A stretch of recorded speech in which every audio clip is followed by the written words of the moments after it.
Hi, it's me, Tim Dodd, the Everyday Astronaut. I'm sitting at a supercharger on my way out of town, and this is one of those perfect opportunities for another episode of Spacewalk. So, today we're going to be talking about a few questions that you guys have.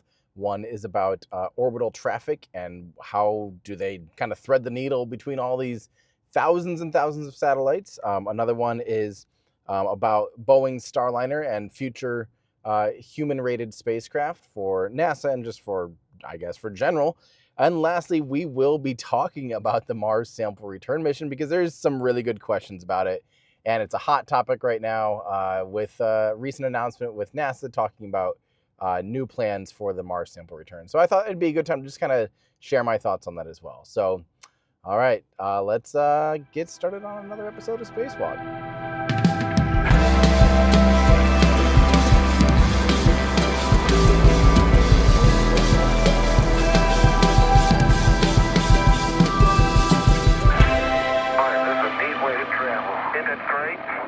Episode 4, Spacewalk. First off, thank you so much for listening. I hope you guys are enjoying these. I enjoy this just casual format. Like I said, I'm just sitting at a supercharger right now in Missouri on my way down to a out-of-town wedding this weekend. So great. This is one of those that's like, it's perfect because I can do this on the go and not have to have a whole rig or anything. So I'm glad. I hope you guys are enjoying this. I'm having a lot of fun doing this, and yeah, this is just fun for me. So remember, if you guys want your questions on air, of course, use hashtag SpacewalkPodcast, and I'll be looking through there. I also, each time I'm going to do one of these, I do solicit questions on our supporters. So mostly over at Patreon.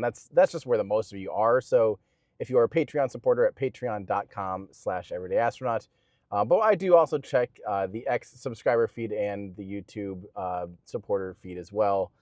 They just aren't as active, so frankly, most of these will almost probably always come. I mean, I check them all, but Patreon just has the most of you. So yeah, patreon.com/everydayastronaut. Get your questions there and your suggestions there.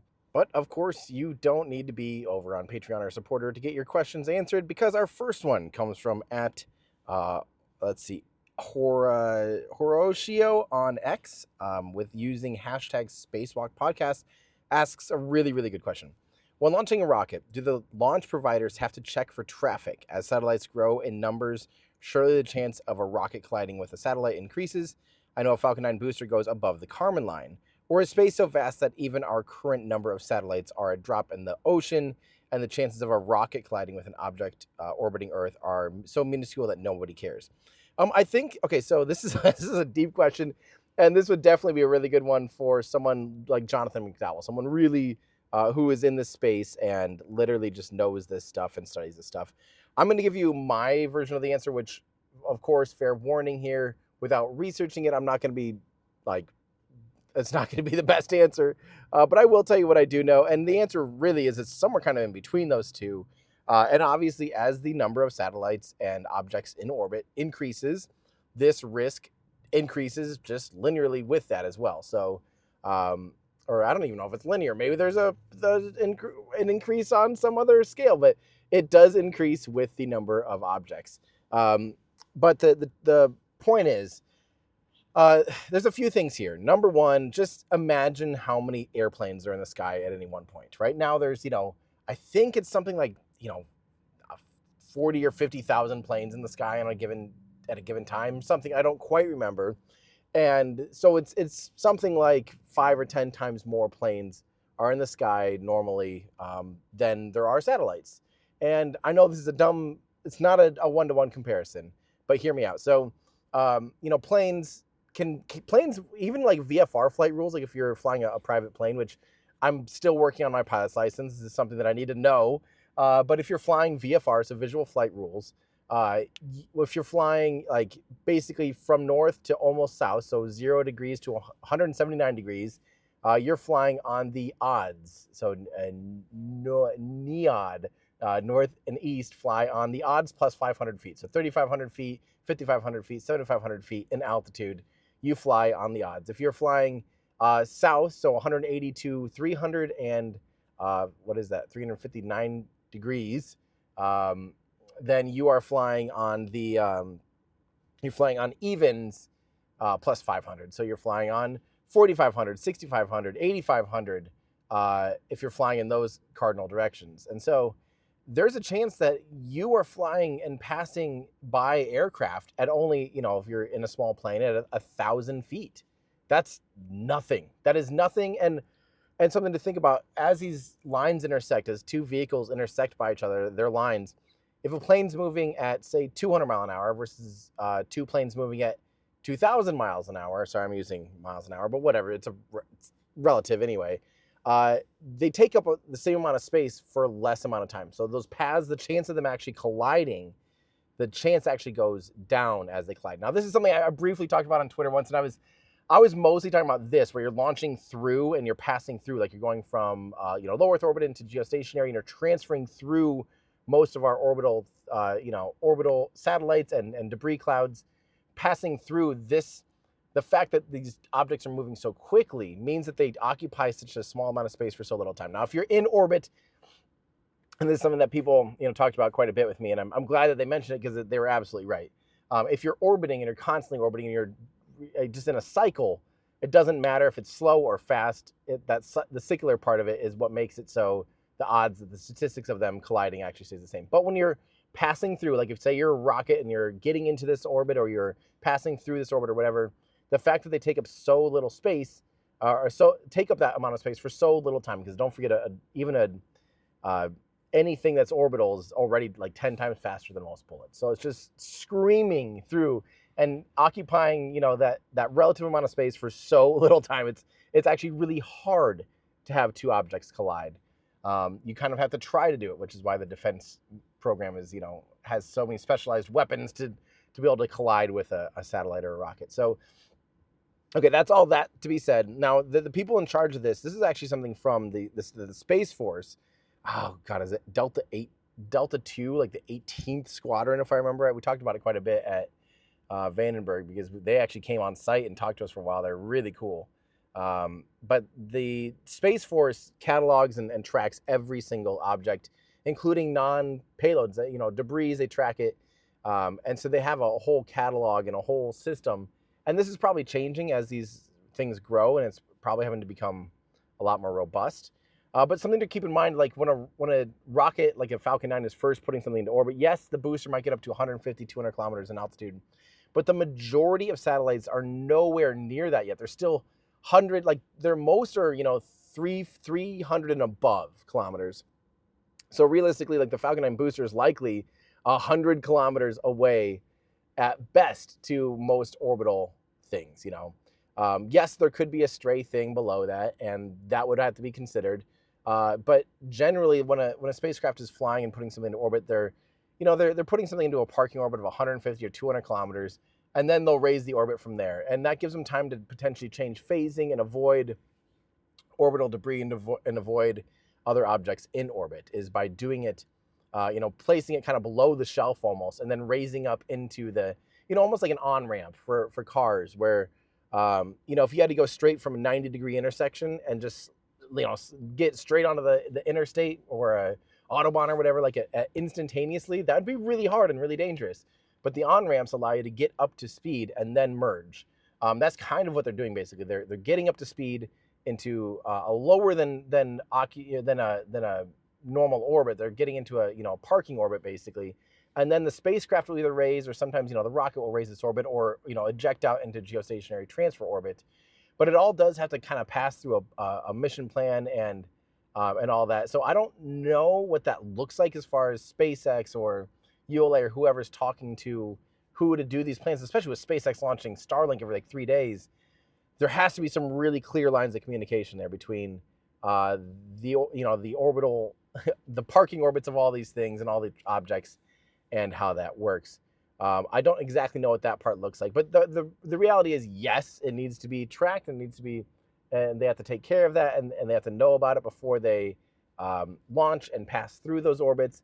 But the reality is, most things in orbit are quite small, about the size of a car or smaller, and they're going really, really, really fast. And there's tens or even 1 kilometer of altitude between two objects in different orbits. That's a lot. A kilometer away, you might not even see it. It's like, say you're on the ISS and something passed a kilometer away.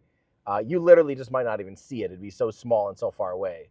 It'd be hard to see. So it's not like things are whizzing by you constantly. There's infinite space out there. And even when things are at 352 kilometers and 428 or whatever, and you have all these orbital inclinations, so there's a lot of space out there, but you do have to be mindful of where you're in orbit and how you're getting there. So that's something that I should probably learn more. And actually, it's something I want to learn more about. So I need to be talking to, Jonathan McDowell or somebody like that. Like I said, an expert. But this is a great question. But yeah, it's kind of in between those two things. And I hope that answers it okay without me totally overextending my lack of knowledge. So great question. I will definitely dive into that. And that's actually been on my list for a long time for videos. It's like a deep dive on orbital debris and just kind of that whole thing. How big of a concern is it? And how do we mitigate it? So great question. Great question. All right, on to the next one.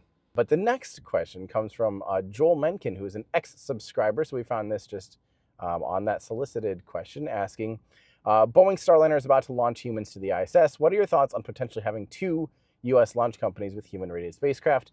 Also, how long will we have to wait for a third human-rated launch provider with Blue Origin or somebody else? So the potentially having 2 U.S. launch companies, I think we're beyond potentially. We are at the absolute, crux. Like we're literally right on the horizon of having 2 U.S. launch companies with human-rated spacecraft. I mean, we're right there. I would hate to bite my words on this, but I really hope that the next that when Starliner launches for CFT, that it actually just launches this time and they don't get it out to the pad, and then all of a sudden 30 errors pop up like kind of like they did last time. So I hope I'm not shooting myself in the foot by saying we're within weeks of seeing the first real humans fly on Boeing Starliner. But I do expect it to go well, and I do expect it to be a certified spacecraft after the couple weeks that it comes back, and everything looks good, and maybe a few tweaks here and there because it is still a test flight, but I generally expect it to be operable and safe and all the good stuff. So if you would have said potentially having 2 U.S. launch companies, in 2016 when these companies were awarded the contracts, or I think it was 2016 or 2015, then I would have been like, yeah, that sounds pretty nice.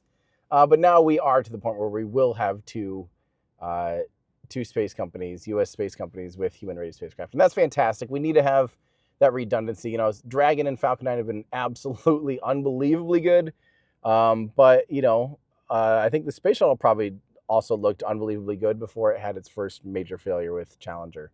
So you always want to make sure that there are options.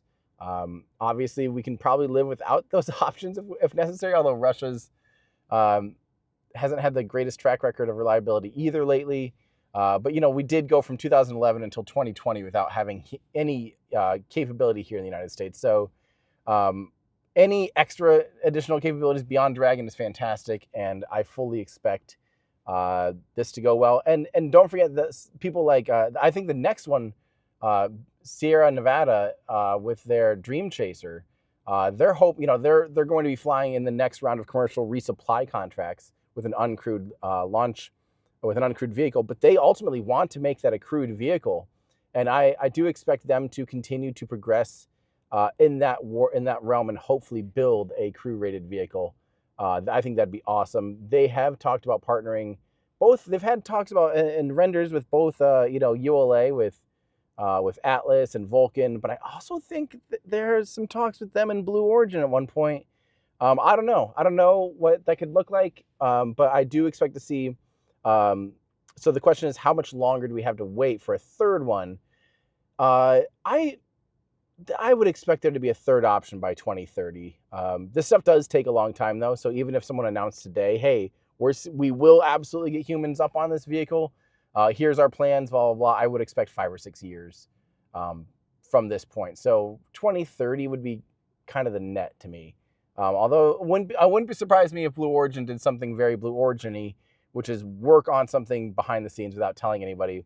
And next thing you know, they're like, hey, actually, now that New Glenn's flying, here's our crew capsule. It's going to fly in 6 months from now. That would be more typical Blue Origin, I think. So who really knows? But that's kind of my thoughts on that. And finally, Don Jones on Patreon. I'm going to try to wrap this up quickly because it's turning into another long episode like always. Don Jones on Patreon. Mass-wise, how could a Starship fit into a revamped Mars Sample Return? If it carried the Ascent vehicle and retrieval rover helicopters, what would be the mass budget? The generic MAV that NASA has proposed should certainly fit in a Starship. If NASA contracts with SpaceX to deliver the hardware of other contractors on the surface and relies on the European orbiter and return vehicle for returning the Starship participation, should it make the whole program affordable, right? Could a Mars Ascent vehicle landed on Starship actually be big enough to return directly to Earth? For the purpose only of the size needed, Rocket Lab's Electron launch mass is only 13 tons, and it's almost short enough to fit in the cargo bay. Electron is, of course, not suitable for this mission. Okay, a lot going on here. So let me just do a real quick little rendition here of kind of what's being talked about and what these missions, there's a lot of buzzwords in here. So first off, the Mars Sample Return is it's kind of the follow-up to the ultimate mission of what Perseverance rover is currently doing. Perseverance rover is going around collecting and caching samples in those little cache tubes all around Mars. And by all around, within I don't remember what it is, I don't know, a 10, 20 kilometer distance. It's not like it's driving the entire planet or anything, collecting samples from everywhere, but it's collecting samples from a decent array from one area of Mars, which is helpful just to have multiple point sources of data. And it's dropping some of them. If I remember right, I think it's dropping 12 or half or so, and it's caching the rest of them in its belly. Now, ultimately, Mars Sample Return mission originally, okay, so it's come out right now, and it's a big deal because NASA this week said, okay, we're looking at something like $11 billion and no earlier than 2040 for a sample return mission to make it back to Earth. Too expensive and too slow. So what was originally proposed to happen is, with ESA's participation, they would send out basically an orbiter that would orbit Mars and wait for the sample return. Ironically, it'd be like the first thing to get to Mars. It would sit there in orbit and wait for an ascent vehicle to land on Mars. But there was also going to have to be an ascent vehicle because the ascent vehicle was going to be like at least 2 tons, which is twice as heavy as Perseverance that landed on. So it would already be the biggest thing landed on Mars. Plus, then there still has to be some kind of rover or something to go and collect all the samples, either from the belly of Perseverance or, go around and collect all the ones that it dropped, put them onto the ascent vehicle. And then, so that you're already looking at basically 3 missions, which is probably why it cost $11 billion and why I was looking at no earlier than 2040. And NASA this week basically threw up their arms and said, you know what, this is too expensive. This is too far delayed. We're going to let you submit your proposal by, I think it's like the middle of May. And we're going to then, we'll select a few of those, give you additional funding to try to, flesh this out more seriously. And then we'll look at better proposals, I think, by the end of the year, later this year. I might have some of those timelines wrong, but it's something like that. So basically, NASA's saying, design a better mission than what we had in mind. And I think they're heavily relying on the commercial industry saying, hey, guess what? A vehicle like Falcon Heavy could throw a lot of mass to Mars way cheaper than, what was previously available. It might be more feasible to do something like a direct ascent. I don't know the numbers here, but if 2 tons of rocket can get the payload into Martian orbit, I'm guessing a 3-ton rocket would pretty easily get a direct ascent. I don't know those exact numbers. We'd have to know the exact mass of the capsule and all the return things. The only thing is then you're taking the capsule and all of that stuff down to the surface of Mars, which then adds mass, blah, blah, blah, blah. Instead of just having a canister and loading that into the Earth descent lander. But let's say it's 3 or 4 tons to the surface of Mars. So 4 times heavier than Perseverance.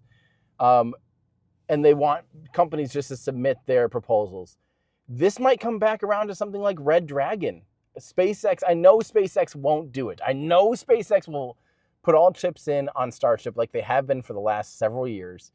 But if SpaceX really wanted to secure a bid and do something cheap, strip out a Dragon, make it so instead of a nose cone, it's just it's just the original capsule with the abort system and landing legs, and do the Red Dragon mission, which was basically a capsule, and then have its, instead of being pressurized, have it be unpressurized or more or less, depressurizable. make it so the nose cone opens up. That's where the ascent vehicle sits. The hatch lowers down and makes a ramp for a little vehicle to come out. And instead of doing some fancy one-off rover, throw a few Tesla bots in there. Throw a few Boston Dynamic, spots and Boston Dynamic Atlases, whatever. Relatively cheap. We're talking $1 million, $100,000, whatever they are, robots. Throw 5 of them in there. If half of them break, you still have 2 operable on the surface of Mars.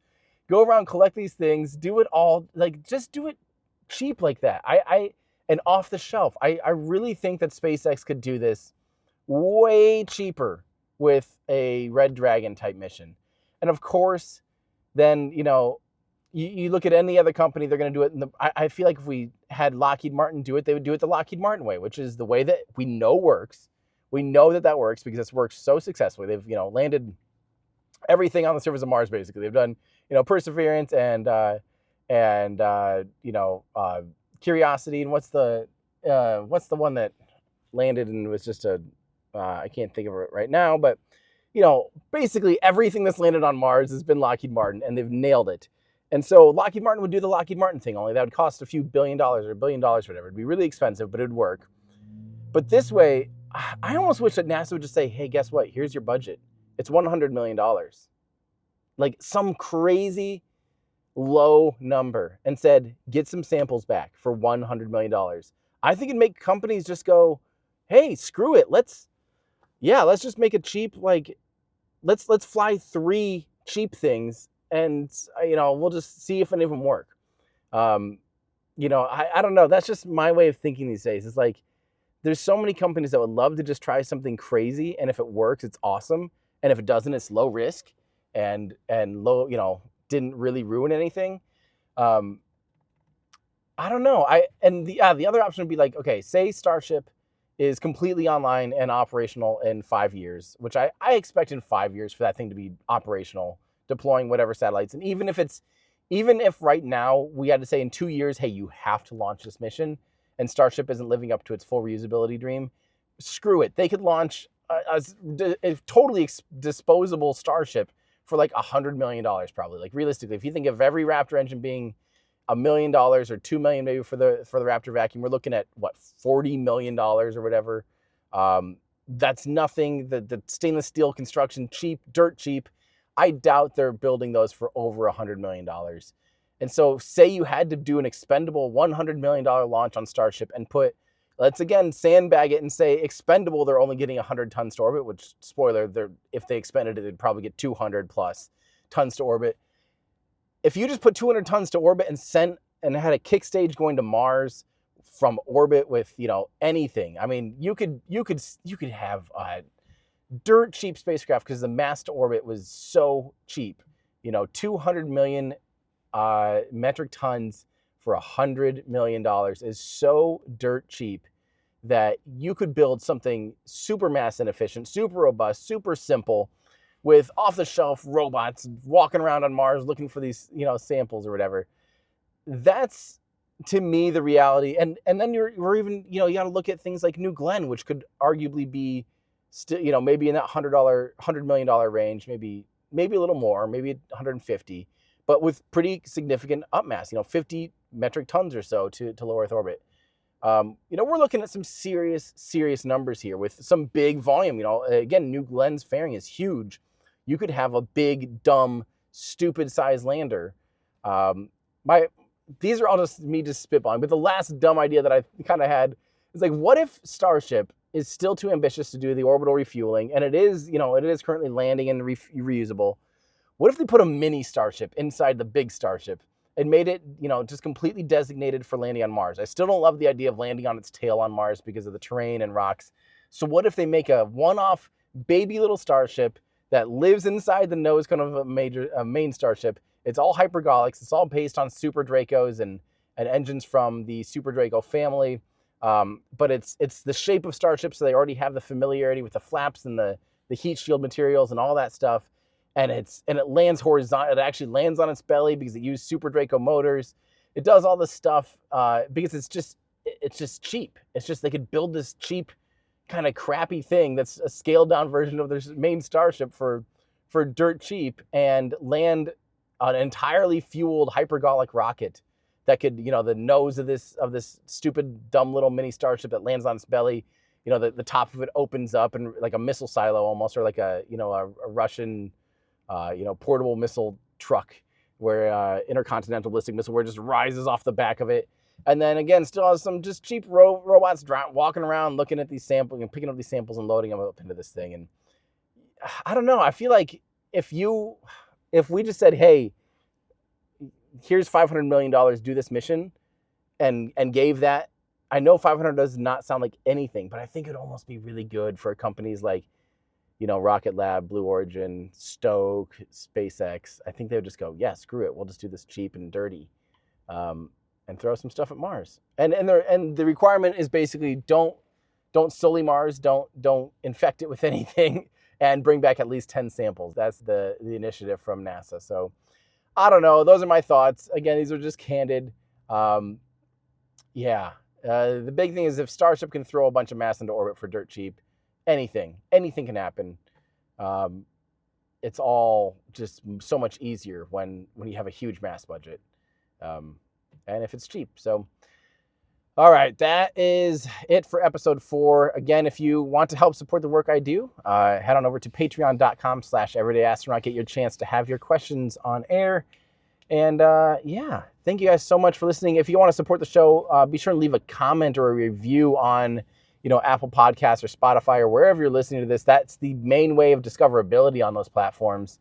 Leave me a quick review. I like reading through those. It's awesome. I love that you guys are hopefully enjoying this. It sounds like you're enjoying it. And thanks for joining me on this spacewalk. I'll see you guys next time.